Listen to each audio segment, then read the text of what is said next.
Hey team, happy Monday to you. Hope you all had a great weekend. Looking forward to seeing you all later this week. Hey, just a few thoughts this morning. First, last Wednesday we talked about vision, made an invitation for us to all get in the boat, row hard together, and enjoyed our time afterwards. So thank you for really leaning in during that. During our discussion, we had some conversation around managing our energy rather than managing our time. And so I would love to know one action that each of you are going to take in order to really manage that energy rather than allowing yourself to sort of try to manage your time. A couple of things that I'm doing personally is one, being more intentional with my calendar. So I'm really taking a look. I'll be meeting with Chad here in the next week or so to start dialing in what days I want to take meetings, when my energy is going to be highest, be working on the deepest, most important things on my calendar, and looking at what things I need to say no to, and probably what things either need to be given to someone else, deferred to another time, or dropped altogether. So looking forward to hearing from each one of you in terms of how you're looking at your calendar and what kinds of things you might be able to do that would allow you to maximize your energy and minimize this chasing of time management. One tool you may want to take a look at is take a look at that Eisenhower matrix. Those 4 quadrants give us a really good framework for how we might be looking at evaluating the things that are currently on our calendars and ahead of us. In terms of what I'm reading right now, a couple of things. So the first one is Marshall Goldsmith's book, The Earned Life.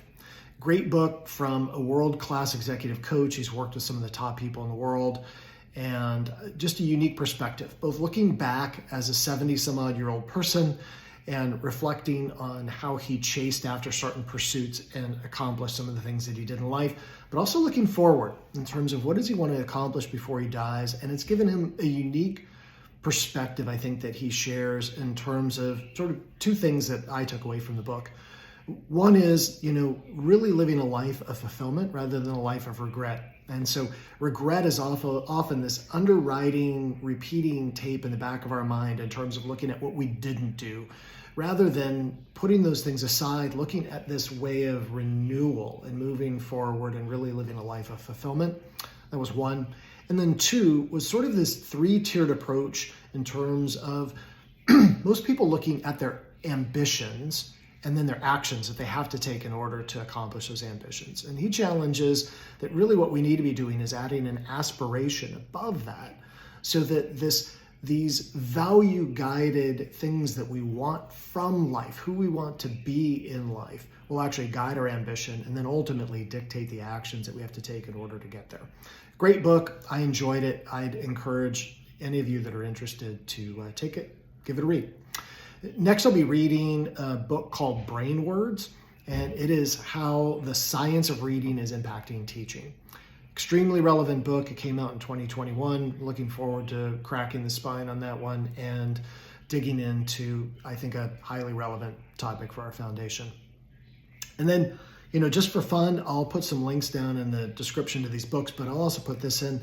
I've been listening to a group out of Denmark called Heilung. And they are a group that does ancient Scandinavian, Nordic, and Germanic music that are done without any modern instruments, and they are programmed or built around the human heartbeat. Really powerful, profound music. A lot of it is even not translatable. It's so ancient.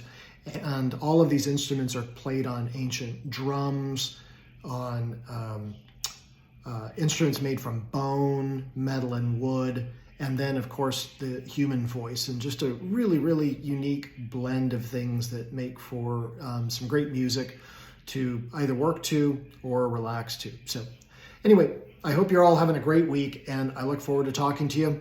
Please leave me comments if there's things around these Monday musings that I could be talking about that would be meaningful to you, and I hope you have a great week. Take care. Bye-bye.